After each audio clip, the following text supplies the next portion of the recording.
नहीं, ये भी तो गलत है। दामाद जो किया वो ये भी तो गलत है। उसके तहत 82 का उसके खिलाफ एलिगेशन होता है, 82 का उसके खिलाफ मुकदमा पंजीकृत करना चाहिए, इसलिए कि वो सास को लेकर भागा है ना। हाँ। तो पहले 363 था, हाँ। आईपीसी था, अब ये बीएनएस हो गया है जी। 363 उसको लेके गया सास को भगा कर, अब वो बीएनएस 82 में उसके खिलाफ मुकदमा पंजीकृत कर उसको जेल जाना चाहिए। दोस्तों नमस्कार, एक मुद्दे पर हम बात करेंगे। वकील साहब हैं हमारे साथ, जुनैद साहब, और संगठन के मंत्री जी हैं अशफाक अहमद जी। इन दोनों से अभी हम बात करेंगे। एक मुद्दा वायरल हुआ है सास और दामाद को लेकर के, जिसमें एक दामाद अपने सास को लेकर के फरार हो जाता है या एक सास अपने दामाद को लेकर के फरार हो जाती है। फिलहाल बात अलीगढ़ की है, जहां पर बेटी की शादी के लिए सास ने एक दामाद चुना था। किसके लिए? बेटी की शादी के लिए। लेकिन बात कुछ ऐसी हो जाती है कि दामाद ही उसका दूल्हा बन जाता है। दूल्हा बन जाता है और दूल्हा बन करके जब अपनी ससुराल यानी सास अपनी दूसरी ससुराल जब पहुंचती है तो वहां के लोग खदेड़ देते हैं। उसी मुद्दे पर बात करेंगे। हमारे साथ वकील साहब हैं कि ये जो शादी हुई है या शादी अभी कंफर्म नहीं हुई है, जैसे भी ये दोनों की शादी हो गई है ऐसा खबर चल रही है, उसी बात करेंगे कि ये शादी जायज़ है या ये अनलीगल है। नहीं, देखिए, ये शादी जो है, जो अलीगढ़ का मुद्दा है, सास और दामाद का, जो सास दामाद के साथ फरार हो गई है, उसकी बेटी की शादी लगी थी सास की, तो ये गलत है, अनलीगल है। उसका देखिए तरीका होता है। अगर मान लीजिए कोई मैरिड है, कोई शादीशुदा औरत है, सबसे पहले वो कोर्ट से विवाह विच्छेद दाखिल करे। अगर उसको किसी अन्य व्यक्ति के साथ शादी करना है या ऐसा कुछ उसकी भावना है दिल में कि हाँ हम किसी गैर मर्द के साथ हमको शादी करना है, वो विवाह विच्छेद दाखिल करे, उसके बाद तब जाकर शादी कर सकती है। जब फैसला हो जाएगा तब? हाँ, तब शादी कर सकती है। और इस तरीके की जो घटनाएं हैं इसकी निंदा हम करते हैं और ये समाज में दुष्प्रभाव पड़ता है इसका इस तरीके से। बाकी ये गलत है। तो अच्छा, एक चीज़ और, शादी के लिए मान लीजिए ये नाजायज़ है एक प्रकार से, यानी शादी नहीं कर सकती हो, तो जो ये दामाद है उसने जो ये कदम उठाया, क्या ये सही है? नहीं, ये भी तो गलत है। दामाद जो किया वो ये भी तो गलत है। उसके तहत 82 का उसके खिलाफ एलिगेशन होता है, 82 का उसके खिलाफ मुकदमा पंजीकृत करना चाहिए, इसलिए कि वो सास को लेकर भागा है ना। हाँ। तो पहले 363 था। हाँ। आईपीसी था, अब ये बीएनएस हो गया है जी। 363 उसको लेके गया सास को भगा कर, अब वो बीएनएस 82 में उसके खिलाफ मुकदमा पंजीकृत कर उसको जेल जाना चाहिए। उसको जेल हो सकती है ना? बिल्कुल हो सकती है। तो क्या अगर समाज में ऐसे होता रहा, सास को लेकर के दामाद भागता रहा और भतीजी को लेकर चाचा भागता रहा और मामी को लेकर के भांजा भागता रहा, तो क्या समाज कहाँ जाएगा? क्या आप लोग इस पर कड़ा एक्शन दिलवाना चाहेंगे विपक्ष को? जी बिल्कुल। अगर इस तरीके की घटनाएं आम होती जा रही हैं, इस पे तो विचार करना चाहिए, सरकार को भी विचार करना चाहिए, कानून में भी बदलाव करना चाहिए। हालांकि सारी जो भी इस तरीके की घटनाएं होती हैं इसमें लड़का दोषी पाया जाता है ज़्यादातर मामले में। औरतों का क्या है, इसमें सारी गलतियां, जैसे कि किसी की औरत भाग गई तो उसमें सेक्शन 494 के तहत उसमें क्या होता था कि पति कंप्लेन कर सकता था। अब वो सेक्शन 494 जो है अब 139 बीएनएस में हो गया है। लेकिन अगर वो कंप्लेन स्वीकार भी हो गई है तो उसमें अगर पत्नी उसके मुताबिक जिसके साथ गई है, अगर उसके फेवर में बयान दे दी कि हाँ हम इसके साथ रहना चाहते हैं, तो उसका कोई मतलब ही नहीं, तो बच जाएगा वो ना। अच्छा। हाँ, अगर पत्नी ये कहे कि नहीं हम ये मुझको भगा के ले गया है, तो ये एलिगेशन उस पर मतलब कि पूरी तरीके से काम करेगा। फंस जाए तब ये दामाद फंस जाएगा वो ना। हाँ, तब दामाद फंस जाएगा। और अगर ये कहेगी कि मैं अपनी मर्जी से गई हूँ तब? नहीं, अगर अपनी मर्जी से गए तब भी तो लड़का बच जाएगा। अगर अपनी मर्जी से गए, उसका नाम नहीं लिया, तब भी बच जाएगा। हाँ, ये कहीं गई थी, आ गई है, या किसी काम से गई हो या इस तरीके से गई है। हाँ, अगर वहाँ ये कहता है कि हाँ मुझको झांसा देकर शादी का मतलब कि झांसा देकर मुझको ले गए हैं, तब उसमें लड़का दोषी हो जाएगा। अब तो 10 दिन लेकर के गायब था, प्रेग्नेंट हो गई है, अब क्या कहेंगे? नहीं, इसमें प्रेग्नेंट हो गई है। अगर प्रेग्नेंट होगी तो बच्चा सही सलामत हो, और कहीं बच्चा गिराती है उसमें भ्रूण हत्या का भी मुकदमा उसके खिलाफ होगा। यानी अब हर जगह से फंस गए हैं दोनों फंस लोग, जाएगा। हाँ दोनों लोग। हाँ। अब दामाद और सास दोनों फंस चुके हैं। दोनों फंस गए हैं। उसमें कहने का मतलब हमारा ये, अगर इस तरीके का करना ही था, उनको सीधे सीधे विवाह विच्छेद दाखिल किए होते, पति के यहाँ उसके नोटिस गई होती, वहाँ कोर्ट स्वीकार की होती, जाके वहाँ औरत बता दी होती कि भाई हमको इसके साथ नहीं रहना है, उसके बाद उसके साथ शादी कर ली होती। अच्छा। सीधा तरीका था। ये शादी एक प्रकार से अवैध है। हाँ अवैध है। अवैध है। हाँ। और जो अभी एक घटना यहाँ से हुई है उसमें भांजा लेकर के मामी को फरार हो जाता है। बताइए क्या चल रहा है देश में? ये तो गलत चल रहा है। इस तरीके से कलयुग में ऐसी घटनाएं की हम निंदा करते हैं। इसमें खुद हम तो यही कहते हैं आपके चैनल के माध्यम से, ऐसी घटनाओं से बचना चाहिए। हाँ। अच्छा बचेंगे कैसे बताइए? कानून बना है केवल महिलाओं के लिए, एक प्रकार से इनके लिए ही एक प्रकार से सहायक बनता है कानून। पुरुष को जबरदस्ती केस में ढकेल दिया जाता है, लेकिन यहाँ पर सास दामाद वाले मैटर में तो हम दामाद का दोष कम मानते हैं, क्योंकि उसकी उम्र भी कम है और वो माँ के समान है। फिलहाल अब क्या घटना घटित होती है कि बताइए, प्यार हो जाता है दोनों में। जी जी जी, ये गलत है। हाँ, और जो मामा भांजी वाली, ये भी तो गलत है। ये भी गलत है। ऐसी घटनाओं से हम आपके चैनल के माध्यम से यही कहना चाहते हैं कि ऐसी घटनाओं से लोग बचें। हाँ हाँ, अगर किसी में प्यार होता है या मोहब्बत होती है तो उसका प्रोसेस है, लीगल प्रोसेस है। अगर लड़की लड़का बालिग हैं, दोनों बालिग हैं, उसके लिए कोर्ट मैरिज कर सकते हैं। अगर घर वाले दिक्कत करते हैं उसके लिए प्रोटेक्शन कर सकते हैं, हाई कोर्ट जा सकते हैं, उसमें कोर्ट प्रोटेक्शन कर देगी, थाने को नोटिस हो जाएगी, तब भी तो बचाव रहेगा, तब भी तो कर सकते हैं। लेकिन ये है कि 3 लड़का की माँ है, क्या पता चला किसी अन्य के साथ भाग गई, फिर भाग जाए तब क्या होगा? फिर भाग जाए, वही चीज़ ना, बच्चे का भविष्य अलग खराब होता है। और पति मान लीजिए औरत तो जाती है साथ में। हाँ, या तो उसके कोई लड़का बाल बच्चे ना हो, भाई चलिए ठीक है, दोनों अलग अलग थे, लेके चला गया और लीगल तरीके कानूनी प्रोसेस से वो शादी किया है तो वैध है, और इस तरीके से तो गलत है। ये पति जो उनका है, सासू माँ का, उसकी जो सासू माँ है दामाद की, उसका जो पति है वो आज भी कह रहा है कि अगर आप चाहती हैं तो आ सकती हैं, स्वागत है आपका, लेकिन आ करके आप सही सलामत रहिए। उसका कितना बड़ा दिल है। और ये नहीं, ये तो पति की अच्छाई है। ज़्यादातर पति ऐसे होते हैं कि घर से औरत कदम बाहर निकाल देती है तो उसको मतलब या तो अभद्र भाषा का इस्तेमाल करते हैं, या तो मारते पीटते हैं, या तो घर में एंट्री नहीं करने देते हैं। ये तो मैं उसके पति का बड़कपन कहता हूँ, अगर इस तरीके से वो स्वीकार कर रहा है दोबारा। नहीं, समाज में ऐसे औरतों को कौन से स्वीकार करता है? तो पति अगर चाह लेगा तो जेल जाना तय है इन लोगों का। पति अगर कंप्लेन करता है, नहीं, जैसे पति के बाद जब उसका बयान होगा औरत का, वो चाहेगी तब वो लड़का जेल जाएगा। अगर औरत चाहे उसको बचा भी सकती है, इसलिए कि मामला औरतों के ऊपर डिपेंड होता है। अच्छा, पत्नी चाहे जितनी शादी कर सकती है क्या? नहीं, जितनी शादी तो नहीं, ऐसा तो नहीं है। अब जितनी शादी रहेगी तो एक ही के साथ ना, बार बार किसी के साथ शादी तो करेगी नहीं। हाँ, ये कहते हैं उसका पति अगर कंप्लेन करता है, ये भी हम कह रहे पति हैं। करता है कंप्लेन कि चलिए ये क्या नाम, BNS 82 में हमारी पत्नी को कोई भगा लेगा, यानी अपहरण कर लेगा, वही धारा पहले लगती है। वो तो एलिगेशन बाद में 376 है या 65 है, अब तो BNS में कन्वर्ट कर दिए हैं। लेकिन औरत का अगर वहीं वो अपनी तरफ से कहती है कि इसका कोई दोष नहीं है, उसका नाम नहीं लेती है, या तो नाम में ये कह दे कि नहीं, इसने हमारे साथ कोई गलत संबंध नहीं बना, ऐसा कोई मामला नहीं था, मैं खुद घर से चल के गई है, या किसी काम से ऐसी कोई इसको मतलब अंजाम नहीं दिया किसी काम को, तो वहाँ मुकदमा हल्का हो जाएगा। हल्का हो जाएगा। उसका फिर और कोई जो मतलब प्रेग्नेंट हो गई हैं वो क्या होगा? नहीं, प्रेग्नेंट होगी वो तो गलत किया है ना। प्रेग्नेंट होगा उसमें वो खुद उसके ऊपर 376 का मुकदमा। प्रेग्नेंट हो गई है तब भी कहेगी कि इनका बच्चा नहीं, हमारे पति का है। मेडिकल, वो सारी चीज तो मेडिकल में आएगी ना, डॉक्टर क्या राय देता है, मेडिकल में क्या देता है, उसके बाद ही वो सारी चीज क्लियर होगी। बिना मेडिकल के आधार पर कुछ नहीं कहा जा सकता। हाँ, अब क्या मालूम, हो सकता है उसके पति का बच्चा हो तो वो तो DNA के बाद क्लियर होगा ना। हाँ, पहले कहाँ से क्लियर होगा?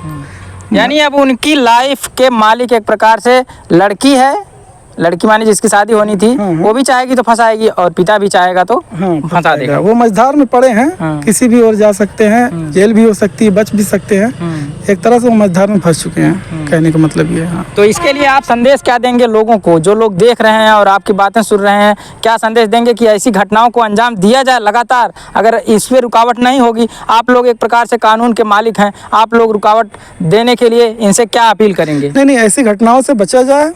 अगर किसी को शादी विवाह करना है तो वो देख ताक के, हाँ लड़की बालिग है, लड़की शादीशुदा ना हो, ये सारी चीज़ देखकर और लीगल प्रोसेस से जो वैध हो उस तरीके से करें। नहीं तो ऐसी घटनाएं होने से समाज में दुष्प्रभाव होता है, एक असर होता है, एक लड़कों पे भी असर जाता है। अगर किसी का बाप लड़की लेकर भाग गया तो उसका पोता भी कहेगा कि यार ये दादा तुम्हारे लड़की लेकर 5 लड़का की माई लेके भागे थे या सास को लेकर भागे थे, वो इससे गलत से जाता इन घटनाओं से बचा अच्छा, जाए। मान लीजिए बातें सब अपनी जगह आ जाती हैं, जैसे पहले था वैसे हो जाता है, तो उस दामाद से कौन शादी करेगा? नहीं, दामाद से कौन शादी करेगा? जो अनजान ये होगा प्रश्न वही करेगा, कोई नहीं करेगा शादी।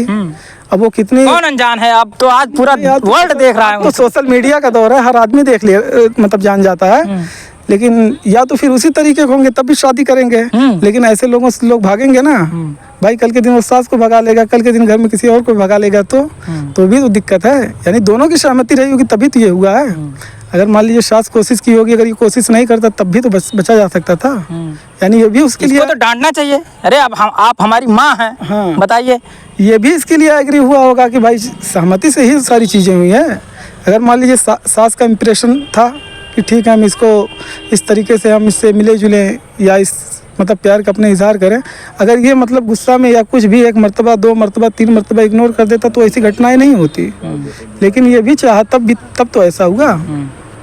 बस पूरा देश देख रहा है ऐसी घटनाओं का। 4 महीने पहले मोबाइल से प्यार हो जाता है दोनों में, मोबाइल से बातचीत होते होते प्यार हो जाता है और फिर दामाद को लेकर के सासू फरार। हाँ, वही चीज़ ना। तो ऐसी घटनाओं से बचा जाए। देखिए सचिन भाई, हम यही कह रहे हैं ऐसी घटनाओं से बचा जाए।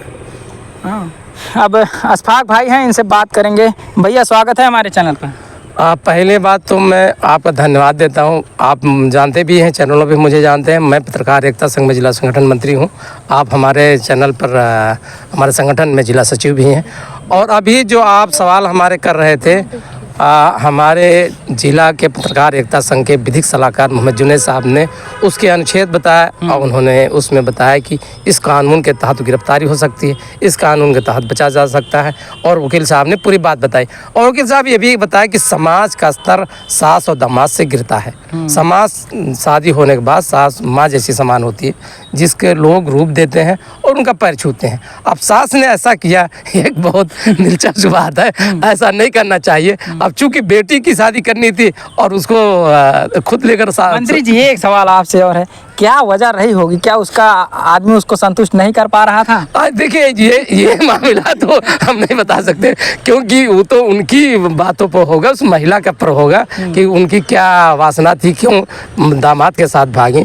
क्या कई बच्चे भी तो, क्योंकि बच्चे बड़े हो गए थे। बेटी की शादी होने का मतलब कम से कम उम्र 40 ऊपर उनकी थी और बेटी जवान थी शादी करने के लिए। अब इस उम्र में अगर इस तरह की वासना का अगर सवाल है और इस तरह की बातों से, ये एक निंदनीय है और समाज के लिए सबसे बड़ी गलत चीज़ है। जो समाज का स्तर गिर रहा है, जो बुजुर्गों ने कहा तक समाज से डरते थे, वो समाज का डर लगता है कम हो रहा है।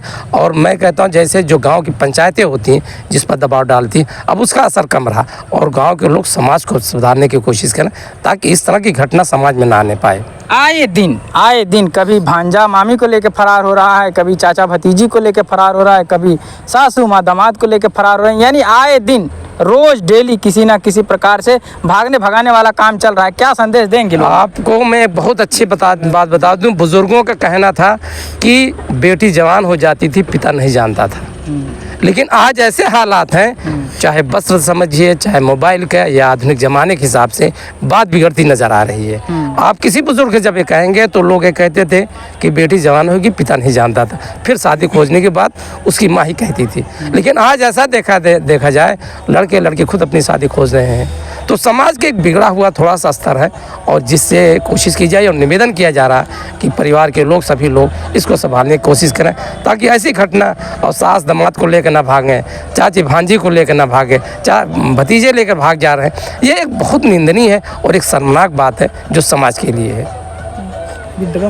और अभी एक ड्रम वाला कांड अभी जल्दी वायरल हुआ है। एक तो मान लीजिए वहाँ का था, उसके बाद अभी एक मुस्लिम परिवार दुबई कमाता था, कमा के आता है, वो भांजे से उसका संबंध था शायद, और वो काट करके सूटकेस में, देवरिया का, हाँ, काट करके सूटकेस में डलवा देती। क्या कहेंगे इसको लेकर के? अरे देखिए, एक बात ऐसी है ना कि जैसे अब लोगों के दिमाग में पहले क्या होता ना, मैंने बताया ना, समाज कट्टर बहुत रहता था। जैसे ऐसा नहीं कि नहीं पुरुष है, ये तो सृष्टि चली आ रही है। पुरुषों औरतों से।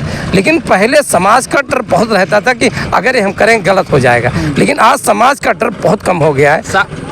जैसे देवरिया में एक घटना हुई, वो पति बाहर रहता, विदेश में सऊदी अरब में रहता था, आई वो भांजे उसके घर पर रहता था, उसकी कम उम्र में था और उसको मार करके 40 किलोमीटर दूर में सूटकेस में फेंक दिया। अभी घटना जल्दी की है, वो भी एक घटना ड्रम जैसी है। उन्होंने ड्रम में ड्रम था ये 15 टुकड़े किए हैं, इसमें भी उन्होंने कई टुकड़ों करके रख दिए। तो ऐसा लगने लगा कि अब पति को इतना डर होने लगा है कि जाए तो जाए कहाँ, अब इतना दबाव पति वालों पे है। कोई महिला, अभी पिछले दिन आपने के चैनल में आपने खुद न्यूज चलाया था, वो एक किसी ने अपने प्रेमी से शादी खुद करवा दिया कि लो शादी कर लीजिए। तो अब ये डर ही है ना, यही डर है, यही डर है, पति हो गया। तो अब पतियों को मैं निवेदन करता हूँ, पुरुषों को सावधान रहें और घरेलू मामला नहीं जाना ना जाने जाए, पत्नी कम से कम उसके बाद व्यवहार में बचाने की कोशिश करें ताकि परिवार बिखरना ना हो और समाज के लोग लज्जा को देखें, ये जरूरी है। क्या कहेंगे भैया ये जो सूटकेस वाला कांड नहीं, है? सूटकेस वाला देखिए, इसमें होता क्या है, ज़्यादातर घटनाएं अक्सर देखते हैं कि कभी कभी जैसे कि आदमी और औरत में विचार भी मिलना एक बहुत बड़ी बात होती है। जिससे होता क्या है, घर वालों ने शादी लगा दी, लड़का के दिमाग में कुछ मनसा है और लड़की के दिमाग में कुछ है। शादी तो दोनों कर लिए, लेकिन होता क्या, धीरे धीरे रिश्तों में मतलब कड़वाहट आए दिन 6 महीना, साल भर, 2 साल, 4 साल जाते जाते मतलब मुटास आती चली जाती है, मतलब कि उसमें विवाद होता है बात बात पे। ऐसे क्या फिर धीरे धीरे दिमाग और दिल में नफरत भरने लगती है। तो कभी कभी ऐसा भी होता है, एक तीसरे से अफेयर हो जाता है और क्या है कि प्रेमी के साथ मिलकर हत्याएं भी हो जाती है, ये भी एक कारण है।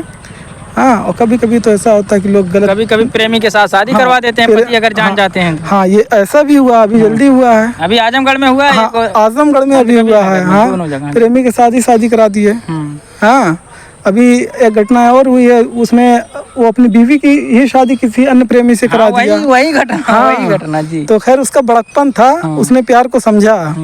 हाँ, नहीं तो हर आदमी थोड़ी समझ सकता है। कहीं कहीं ऐसी घटनाओं को अंजाम दे दिया जाता है कि लोग जानते ही नहीं, धीरे धीरे जब बात खुलती है तो शासन प्रशासन की नज़र में आता है तो मामला मुकदमा होता है, FIR होता है, जेल होता है, बहुत सी सारी ऐसी घटनाएं होती हैं। तो कहने का मतलब हमारे ये है कि जब भी रिश्ता किया जाए तो सारी चीज़ें देखी जाए, इसलिए कि जो जहनियत होती है, जो मेंटालिटी होती है, जो दिमाग होता है, तो कभी कभी उसमें आदमी एक तरह से स्कैन कर लेता है, दोनों ठीक ठाक हैं। तो ये इससे भी एक बचाव का तरीका है। कभी कभी वो तो सनकीले दिमाग के आदमी शादी कर देता, क्या पता चला पत्नी को मार दिया, और पत्नी कहीं इस तरीके से कुख्यात है तो पति को भी मार डालती है। ये भी ज्यादातर पत्नियां ही मार रही हैं इस समय। हाँ, इस समय पत्नियां ही मार रही हैं, इसलिए कि पत्नियों को मतलब कि औरतों के इस तरीके से उनकी आज़ादी है इस तरीके की, मतलब कि उनको हर तरह से बचाव होता है। आप लोगों ने बनाया है? नहीं भाई, ये तो सरकार इसमें कानून में बदलाव करे तो अलग चीज़ है। सारी चीज़ें महिलाओं के लिए कानून बना, हर चीज़ के लिए, तो कानून भी गलत नहीं बना, जो बना सही बना है। हाँ, उसकी आलोचना हम नहीं करते, लेकिन साहब बता रहे हैं, हाँ, जिससे देखा जाए पहले था हाँ, कि महिलाओं को लोग अबला कहते थे, हाँ, लेकिन जब तबला बजा देंगी तो कैसे क्या होगा? नहीं, अब तबला बजाने का बजा रही हैं, अब तो बजा ही रही हैं, बिल्कुल बजा रही हैं, जोर शोर से बजा रही हैं। इसलिए कि आदमी के भी अंदर भी कोई मामला हो तो कोई आवाज़ें नहीं उठती, महिलाओं के साथ कुछ हो जाता, तमाम तरह की देश में भी आवाज़ें उठने लगती हैं। आवाज़ें उठेंगी कहाँ? अगर आप FIR करने जाएंगे तो FIR उसको बुला के आपके ऊपर हो जाएगा। किस एलिगेशन में करेंगे? औरतों को, मान लीजिए आदमी के ऊपर, किसी औरत के ऊपर तो ठीक है, किसी भी एलिगेशन में उनको ताक दिए तब भी तो लज्जा भंग में आपके ऊपर FIR होगी। हाँ, तो अगर आपके ऊपर कोई महिला ताकि आप किस एलिगेशन में FIR करेंगे? अच्छा वकील साहब, एक चीज और बताइए, अभी आप लोग ये मुद्दा कोई अगर मान लीजिए ये तो सासू माँ लेके भागे हैं दामाद को, अगर कहीं ससुर बहू को लेके भाग जाता तब क्या करते आप लोग? नहीं, तब भी तो गलत होगा, इसलिए कि जो घटना है तब भी तो वही चीज लागू होगी। तब कितना कानून लगता है उसके ऊपर? अभी तक तो गिरफ्तार क्या, उसको कई बार जेल में डाला गया होता, कई बार पेशी हुई होती, लेकिन अभी सासू माँ के लिए कुछ नहीं हो रहा है। नहीं होगा, इसलिए कि अब उस पर अभी कोई संज्ञान में नहीं, हमारे कोई मुकदमा पंजीकृत अभी शायद हुआ नहीं। अगर होगा तो फिर बाकी का प्रोसेस क्या होता, कोर्ट में, न्यायालय में क्या बयान देती, बाकी चीज़ इसके बाद ही डिसाइड होगी, वो जेल जाएगा कि नहीं। अगर उसने बता दिया कि हाँ हमारे साथ संबंध बना है, इस तरीके से गलत है, हम इसके फेवर में नहीं है लड़के के, तब तो वो जेल जाएगा। वकील साहब, जैसे घटनाएं पहले बहुत सी होती थी, लेकिन आखिर में क्या लगता, कारण क्या, इसका मेन कारण क्या? क्योंकि जिसके साथ मान लो लोग छोड़ के भाग रहे हैं पुरुष वो भी है, जहाँ जा रहे पुरुष वो भी है, लेकिन ये आखिर जो लोगों का माइंड सेट बदल रहा है वो क्यों बदल रहा है, कारण क्या है? नहीं देखिए, हमने पहले भी यही चीज़ कहा कि देखिए इसमें मानसिकता होती है और कहीं कहीं पारिवारिक कला मानसिकता बदलने नहीं का सुनिए, कारण क्या है? कारण ये भी है ना, कभी कभी होता है कि औरतें जिद्दी होती हैं। हाँ, इतना जिद इनके अंदर होता है, कभी कभी पारिवारिक कलह की वजह से भी ऐसी घटनाएं हो जाती हैं। क्या पता चला। और सासू माँ तो बता रही थी वही बात, आप जो पारिवारिक कला की बात कर रहे हैं, सासू माँ बता रही थी कि हमको मारता था, रोज पी करके आता था, रोज पीटता था और गालियाँ देता था, मारता था, इसीलिए हम सोचे कि अब हाँ, तो यही चीज़ होता है ना, जैसे पति क्या है रेगुलर पत्नी के साथ रहता है, क्या पता चला घर में खाने को नहीं, लेकिन दारू पी के आया, मारा पीटा, हाँ, सर्टिफाइड भी नहीं कर पाया, तमाम चीजें हैं इस तरीके की। क्या पता चला तीसरे से औरत हाँ, प्रेम परपंच में फंस गया, उससे बेहतर वो रिलीफ दिया, तो क्या पता चला उसी में बात बनती है। तो जो चीज़ आम हो जाती है उसकी वैल्यू कम होती है, जो चीज़ कभी कभी मिलती है उसकी वो खास होता है। हाँ, इससे उनकी प्रेम बढ़ता है और इस तरीके की जब दिमाग में आता है कि यार तीसरे पति को ही हटा दिया जाए, यही सब होता है। लेकिन इसमें हम कहते हैं कि हाँ, तब जाके ड्रम वाला कांड हो जाता है। इसमें पति पत्नी अगर दोनों एक राय दूसरे को समझें, विचार मिल के करें, हर चीज़ सहमति से करें, तो एक इससे बेहतर कुछ नहीं हो सकता। ऐसी घटनाएं तब बच जाएंगी। लेकिन होता क्या, वो अपनी करता है, हम अपनी करते हैं, तो उसमें क्या होता है फिर धीरे धीरे नफरतें बढ़ती हैं। ये भी एक चीज़ है, इससे बचा जाए। जी, आप कुछ कह रहे थे भैया? कह ये रहा हूँ कि एक आखिरी बात मैं कह रहा हूँ, जो पति के लिए कह रहा हूँ। एक किसी कवि ने कहा कि रैन भय बसेरा, भोर वे पंछी उड़ जाए, और डाली की औकात क्या लचक लचक कर रह जाए। अब वो पुरुषों की हाल हो गई है, खाली लचक जैसे डाली की औकात जो भी आता पकड़ के चला जाता है ना, उसी तरह कवि ने कहा था कि जब रैन भय बसेरा, भोर वे पंछी उड़ जाए, और डाली की औकात क्या लचक लचक कर रह जाए। पुरुष की वही हाल है कि लचक लचक कहीं रह जाता, कुछ कह नहीं पाता, कुछ क्या कर पाएगा। कि सासू का जो वो था आदमी कुछ कर ही नहीं पाया। अरे ये बताइए, माननीय सर्वोच्च न्यायालय ने आदेश किया है महिला सशक्तिकरण का, तो क्या करेंगे आप कुछ नहीं कर सकते। आप अगर वो गलत करती हैं तो बाप पे मुकदमा होगा। जबकि हमारे माननीय वकील साहब ने, जुनेद साहब जो हमारे विधिक सलाहकार, सारी बात इसको बता ही दिया है जुनेद साहब कि अगर आदमी गलत करेगा तब भी मुकदमा होगा, औरत गलत करेगी तब भी मुकदमा पुरुष पे होना है। ये तो विशेषज्ञ भी अब इसको कहने लगे हैं ना। तो अब वही बात हो गई, अब लचक लचक कर रह जाना है। अब जिसमें संतुष्टि क्या होती है ये मालिक का जाना है। इसी के साथ आपको धन्यवाद। तो हमारी बात हो रही थी, ये संगठन मंत्री अशफाक अहमद जी और ये जुनेद साहब वकील साहब हैं, इनसे बात हुई। और आप इनकी जो बात आपको कैसी लगी, आप इस बात से कितना संतुष्ट हैं, और इनके विचार क्या सही लगे क्या गलत लगे, कमेंट के माध्यम से बताइएगा। बहुत बहुत धन्यवाद।